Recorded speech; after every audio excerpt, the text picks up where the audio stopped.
অত্যন্ত ক্ষমতাহীন, আমাদের কাছে কোনো ক্ষমতা নেই, আমাদের শুধুই আছে বলবার মতো ভাষা। জুলাই বিপ্লবের অগ্রনায়ক ও ইনকলাব মঞ্চের মুখপাত্র শরীফ ওসমান হাদী শহীদ হলেও তার রাজনৈতিক লড়াই অব্যাহত থাকবে। অসমাপ্ত এই লড়াই চালিয়ে নেয়ার জন্য ওসমান হাদীর বোন মাসুমাকে আগামী সংসদ নির্বাচনে অংশ নেয়ার প্রস্তাব করা হয়েছে। শুক্রবার বিকেলে শাহবাগের জুলাই চত্বরে সমাবেশে এ ঘোষণা করা হয়। এছাড়া সমাবেশ থেকে বর্তমান সরকারের কাছে শাহবাগের ঐতিহাসিক চত্বরকে আনুষ্ঠানিকভাবে শহীদ শরীফ ওসমান হাদী চত্বর হিসেবে ঘোষণা করা এবং হাদীর গড়ে তোলা ইনকলাব কালচারাল সেন্টারকে সরকারি পৃষ্ঠপোষকতায় জাতীয় প্রতিষ্ঠানে রূপান্তর করার দুটি জোরালো দাবি জানানো হয়। ওসমান হাদী ঢাকা ৮ আসন থেকে স্বতন্ত্র প্রার্থী হিসেবে লড়াই করার প্রস্তুতি নিচ্ছিলেন। তার শাহাদাতের পর ইনকলাব মঞ্চ ও পরিবারের পক্ষ থেকে জানানো হয়, হাদীর আদর্শ ও রাজনৈতিক উত্তরাধিকার বহন করতে তার বোন নির্বাচনী ময়দানে অবতীর্ণ হবেন। এদিকে শাহবাগের জুলাই চত্বরের সমাবেশে হাজার হাজার তরুণ তরুণী যোগ দিয়েছে। এমনকি অনেকেই পরিবার নিয়ে এসেছেন, কেউ আবার মিছিল সহকারে সমাবেশে যোগ দিয়েছেন।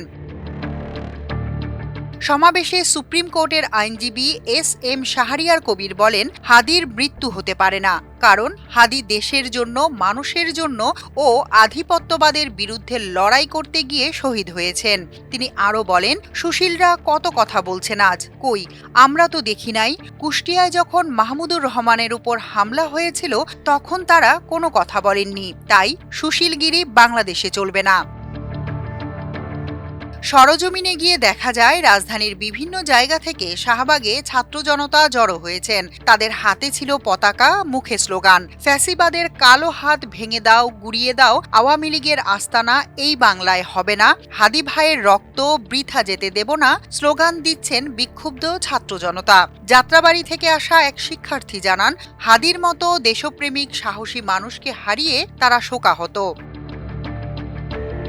এদিকে গতকাল রাতে শহীদ শরীফ ওসমান হাদীর মৃত্যু সংবাদ ছড়িয়ে পড়লে রাজধানী ঢাকা সহ সারা দেশে তীব্র প্রতিক্রিয়া দেখা দেয় এবং বিভিন্ন এলাকায় বিক্ষোভ ও শোক প্রকাশ করেন ছাত্র জনতা।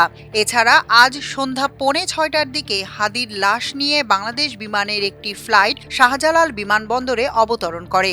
এরপর হাদীর লাশ নিয়ে যাওয়া হয় হৃদরোগ ইনস্টিটিউটে। রাতে হিমঘরে রাখা হবে হাদীর লাশ। শনিবার বেলা 2টার দিকে জাতীয় সংসদ ভবনের দক্ষিণ প্লাজায় শহীদ ওসমান হাদীর জানাজা হবে। জানাজা শেষে ঢাকা বিশ্ববিদ্যালয়ের কেন্দ্রীয় মসজিদের পাশে জাতীয় কবি কাজী নজরুল ইসলামের পাশে দাফন করা হবে।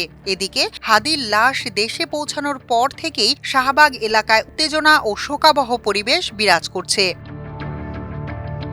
মাল্টিমিডিয়া ডেস্ক, আমার দেশ।